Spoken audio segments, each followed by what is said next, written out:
Bonsoir Elisabeth Lévy, merci Bonsoir. d'être sur notre plateau. Vous êtes rédactrice en chef du magazine Causeur et surtout vous venez de publier La gauche contre le réel chez Fayard. Bonsoir Laurent Geoffrin, vous dirigez le Nouvel Observateur et Elisabeth Lévy, elle vous cite souvent. Dans Ah mais c'est livre. ma muse. Laurent Geoffrin est ma muse. Voilà, parce que certains se réjouissent du retour de la gauche, de la fin du sarkozysme qui dénonce Elle n'a pas gagné depuis, encore, mais... bien sûr, se réjouissent de la perspective éventuelle, regardant les sondages.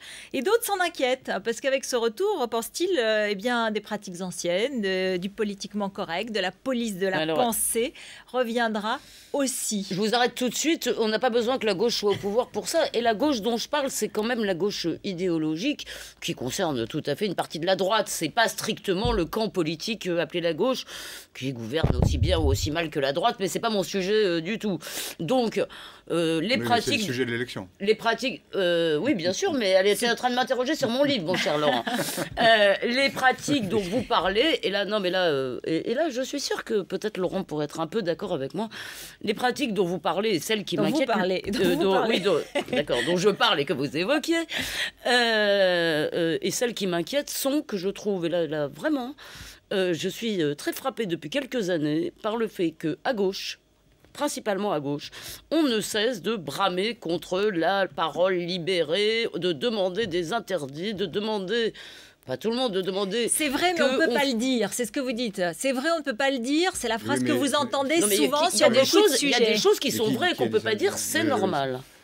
Oui, mais je ne sais pas de Alors, Laurent Geoffrin. Je ne sais pas de qui Elisabeth Lévy parle, parce que je ne vois pas que depuis 10 ans, la gauche domine ni la vie politique, ni la vie médiatique, ni la vie intellectuelle. Il y a un pluralisme en France. Par exemple, la vie culturelle, si vous voulez... À Saint-Germain-des-Prés, peut-être, mais c'est l'influence de Saint-Germain-des-Prés est beaucoup moins grande qu'auparavant. Et dans le pays, dans ce qui compte, c'est-à-dire les grands médias, la droite a les mêmes prérogatives et la même exposition que la gauche. Non, mais et la preuve, d'ailleurs, c'est que c'est plutôt la droite qui a gagné les élections jusqu'à présent, puisque ça fait 10 ans qu'elle est au pouvoir. Non, mais excusez-moi, si la droite a gagné l'élection présidentielle, en tout cas. Si on prend les médias, on pourra faire le compte de qui sont les médias de droite ou qui se définissent comme tels et qui sont les médias de gauche. On s'apercevra que les médias de gauche sont plutôt minoritaires. Là, on va partir sur une fausse piste, parce que moi, je parle d'une idéologie qui peut traverser, qui peut traverser des médias dits de droite. Et quand je parle d'hégémonie culturelle, elle a un peu diminué. Ce que je constate néanmoins, si vous voulez, la plupart des gens peuvent vous le dire, c'est-à-dire c'est ça le problème de cette France qu'on dit invisible aujourd'hui, c'est qu'elle ne se sent pas du tout représentée sur un certain nombre de sujets qui ne sont pas forcément des sujets directement politiques. Mais on va parler justement, elles ne se sont pas représentées par l'école, la sécurité, les frontières, voilà, c'est ça. Moi, ce sont les éléments. Alors, non, mais c'est simple. L'école, par exemple. L'école, vous dites... Non, l'école, c'est un peu différent. L'école, si vous voulez, il y a en gros un clivage assez ancien qui traverse tous les camps politiques, entre ce qu'on appelait les réacs, ou ce que vous appelez comme vous voulez, mais disons des gens, si vous voulez, qui sont effarés de voir ce qu'est devenu l'école. Et qui se trouvent aussi bien à gauche qu'à droite. Mais disons, parlons plutôt des sujets sur lesquels on se fâche régulièrement et qui font que le Nouvel Observateur a lancé... Pourquoi est-ce que Laurent est là, en fait, dans le fond, et que je suis très contente qu'il le soit? Parce que c'est... Non, mais j'en suis ravie, mais pourquoi c'est grâce à vous que j'ai fait ce livre, en fait. Parce que vous avez été le premier, l'an dernier, Laurent, à lancer l'offensive contre ce que vous avez appelé les nouveaux réacs, qui étaient, en gros, responsables de la... parfaitement raison. Alors, attendez, je précise de qui on parle, et c'est sur la dernière de couverture de votre livre, Éric Zemmour, Robert Ménard, Yvan Rioufol, vous-même, et avec en maître penseur Alain Finkielkraut. Bon, mais la liste est à géométrie variable. Elle peut mais enfin, en somme, on a sorti... C'est pas une liste de proscription, hein, c'est une liste de gens qui ont des idées.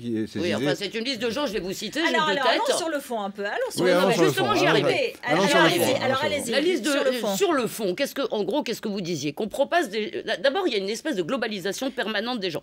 On propage des idérances, on est contre le métissage. Je vois pas pourquoi il faudrait, par définition, si vous voulez, approuver tout ce que vous aimez. On n'aime pas les immigrés, ce qui est pas vrai. Je le dis parce que très vite, j'en ai assez de cette assimilation. On est plutôt pour la réduction des flux migratoires et on n'aime pas les étrangers. Je trouve ça d'abord infect et débile. J'ai pas écrit ça. Moi, je propose d'écouter Nicolas Sarkozy parce que justement, lui, il était dans le Var là et il y a eu des phrases. Alors, c'est pas pour vous associer, mais c'est pour vous dire que c'est dans la campagne, justement, cette question-là. Écoutez-les.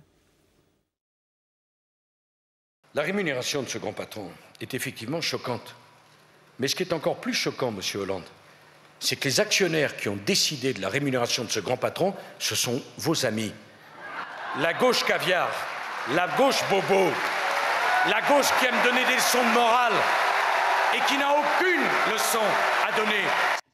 Bon voilà, ça existe et c'est il y avait un autre extrait d'un meeting dans lequel il disait sur l'immigration, je ne recevrai pas de leçons de ceux qui mettent leurs enfants dans les écoles privilégiés et qui vivent à Saint-Germain-des-Prés. Et d'une certaine façon, j'ai retrouvé quand même pas mal. C'est ce que vous dites. Moi, je cite énormément. Moi, je cite des gens. Donc, j'en ai assez, si vous voulez, de cette période disons, de l'attaque contre les nouveaux réacs. Alors, il faut dire que Laurent Geoffrin ne fait pas partie. C'est un adjectif qui n'est pas méchant. Ça consiste à dire c'est des idées un peu idérance, idée nauséabonde. Ne faisons pas le débat de Saint-Germain-des-Prés entre des gens qui se connaissent et qui se retrouvent. Revenons sur le fond. J'allais répondre. Alors, voilà, l'immigration. Est-ce qu'il y a le regard, c'est toujours la question, est-ce qu'il y a toujours un angélisme de la gauche, est-ce qu'il y a toujours des gens qui sont privilégiés qui regardent cette question de haut, ou est-ce qu'il y a eu une évolution, ou est-ce qu'il y a une prise en compte de cette question différemment? Est-ce que François Hollande la regarde différemment? Excusez-moi, quand je lis le Nouvel Observateur ou d'autres journaux, je ne la vois pas, parce que... Vous vous trompez, vous lisez mal. Elisabeth Lévy parle, Laurent Geoffrin répond. Je veux dire, cette question, si vous voulez, je trouve, mériterait... Alors, tout le monde va vous dire, mais on n'arrête pas d'en parler. Le problème, c'est qu'en parler, c'est quoi? C'est qu'en gros, vous dites quelque chose et après, vous entendez Rokhaya Diallo ou je ne sais qui ou n'importe qui dire « Ah, ces gens sont racistes ». J'ai jamais dit ça. Non, mais je ne parle pas de vous, là. J'ai dit après, vous entendez... Alors, Laurent, mais ça va, Laurent, vous faites ça à chaque fois. Bien sûr qu'il y a une évolution. Depuis, disons, la fin de Jospin ou le milieu de Jospin, la politique est la même. C'est-à-dire qu'il y a des contrôles aux frontières et il y a des régularisations au coup par coup, sur critères. Et cette politique, d'ailleurs, n'est pas très différente de celle qui a été menée... tout aussi massive sous la gauche que sous la droite, c'est vrai. C'est ce que j'allais dire. Sous Sarkozy, il y a aussi des régularisations et il y a des contrôles aux frontières. Ils sont un peu plus sévères, un peu moins, un peu discutés. Mais la gauche du gouvernement, j'entends, la gauche, on peut parler des associations, c'est autre chose, mais celle qui gouverne, qui prend des décisions, n'est pas du tout angélique sur la question de l'immigration. Et je voudrais terminer une chose. Il faut aussi connaître les flux. Qu'on puisse être pour ou contre les flux, ça se discute. Et je ne dis pas du tout que ceux qui veulent réduire les flux sont nécessairement des racistes. J'ai jamais dit ça, moi. Simplement, les flux actuels d'immigration légale représentent 0,3% de la population, c'est-à-dire 2 fois moins que la moyenne des flux migratoires existants en Europe. C'est-à-dire qu'en France, on a des flux légaux, on peut parler des flux illégaux inférieurs à ceux des autres pays. Inférieurs de moitié à ceux de l'Europe. Et je termine juste un petit détail. C'est un point de détail, c'est important. Il y a des gens qui disent, notamment le Front National, qui disent l'immigration est un gros problème économique, c'est un gros handicap économique, ça coûte très cher, etc. Je ne discute pas de ça, mais je constate que les pays qui ont le moins d'immigration en Europe, quels sont-ils? Les 2 pays où il y a le moins ou très peu d'immigrés, c'est 2 pays qui sont la Grèce et l'Irlande. Bon, c'est-à-dire des pays où la situation économique est catastrophique. Alors, Elisabeth Lévy. Non, mais je vais vous citer, Laurent. Ils sont en guerre, donc il s'agit des gens de ces gens-là, sur ces questions-là. Ils sont en guerre contre les traditions républicaines de tolérance. Ah bon? Excusez-moi, je ne me rappelle pas avoir fait ça. De pluralisme culturel. Ah bon? Non, je ne suis pas contre le pluralisme culturel, je suis contre le multiculturalisme. Et de défense des libertés. Non mais c'est vous qui l'avez écrit. Alors, vous ne pouvez pas me dire en permanence, j'ai pas dit ça. Oui, je veux dire, vous avez une difficulté avec le fait, pas seulement les flux migratoires. Je vais vous répondre. Non, excusez-moi, je vais vous répondre. Vous avez parlé des flux. Évidemment, des flux migratoires. Évidemment. Je veux dire, si vous comptez, d'abord, l'immigration illégale est assez importante. Et je pense en plus que nous avons, plus que les autres pays d'Europe, une population d'origine fraîchement immigrée que nous n'avons pas encore réussi à intégrer. Tous les pays, pas autant. Non, mais vous parlez de la différence. Par ailleurs, vous voyez bien, si vous voulez, vous le voyez. Je veux dire, on a beau nous expliquer, ils peuvent me dire toute la journée, mais pourquoi faudrait-il s'intégrer? Eh bien, moi, je crois qu'il faut s'intégrer parce qu'il y a un mode de vie, une culture majoritaire, je le dis dans le livre, je dis, il est très difficile de mesurer ce qui ne pose pas de problème. Ce qu'on voit, c'est que depuis 20 ans, d'accord, il y a une partie, je veux dire, non pas forcément des immigrés seulement, mais aussi de ceux qui sont là depuis peu, je veux dire depuis, pour qui ça va plutôt dans le mauvais sens, c'est-à-dire qui se sentent de moins en moins français, qui se reconnaissent de moins en moins dans la France, je veux dire, et c'est pas du tout, c'est un exemple, je veux dire, très particulier.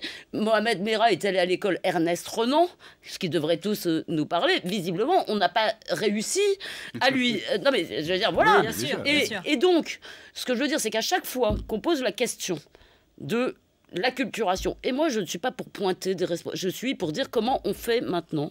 Je veux dire, on entend, moi je suis désolée, je ne vois pas en quoi j'attaque les traditions de tolérance, parce que précisément, d'abord il y a une chose que la gauche devrait défendre, et que je trouve, mais je vous le dis vraiment franchement, et je suis sûre qu'en plus vous le pensez, c'est d'accord, que la gauche devrait défendre, c'est qu'une des traditions françaises, c'est qu'en France, on accepte d'être critiqué sans pousser des hurlements. Et ça, je suis sûre que vous êtes d'accord avec moi, Laurent. Oui, ça, d'accord. Oui, non mais d'accord, mais... Est-ce que je pousse des hurlements? Non. Non, mais pour finir, juste, il y a eu des polémiques, il y a des polémiques à répétition dans lesquelles il y a beaucoup de politiquement corrects. Et ce que vous voulez dire, c'est sortons d'un certain nombre de politiquement corrects, de certains mots, de certains mots indicibles, de certains thèmes indicibles. Mais il n'écoute jamais France Inter. C'est un mot qui ne veut pas dire grand-chose. Qu'est-ce qu'on veut dire par... C'est les idées de la gauche, c'est ça? Ou c'est les idées des droits de l'homme, c'est ça? C'est le déni du réel. C'est quoi? C'est le déni du réel. C'est-à-dire de nous dire il n'y a pas de problème. Mais j'ai jamais dit qu'il n'y avait pas de problème. Mais je ne parle pas simplement de vous, on parle de la gauche. Enfin, écoutez, attendez, la gauche, elle dirige la plupart des régions françaises. Oui, c'est pour ça elle dirige la plupart des villes françaises. C'est pour ça qu'entre le discours national et le discours local, il y a des grosses différences. Et l'accuser de ne pas connaître le réel, c'est ne pas le connaître soi-même. Parce qu'ils passent leur vie à gérer ces problèmes-là. Ils les connaissent, ils savent ce que c'est. Et ils essayent et ils ont des solutions qui ne sont pas les vôtres. Voilà. Merci beaucoup. Ce débat va se poursuivre. En tout cas, je vous recommande la lecture et du Nouvel Obs et de La gauche contre le réel chez Fayard. L'un étant l'antidote de l'autre. En tout cas, on peut y trouver de quoi réfléchir. C'est ça qui nous importe. Restez avec nous. On va parler du droit des femmes dans la campagne. À tout de suite avec Michel Fitoussi et Marie-Laure de son site de femina.com. À tout de suite.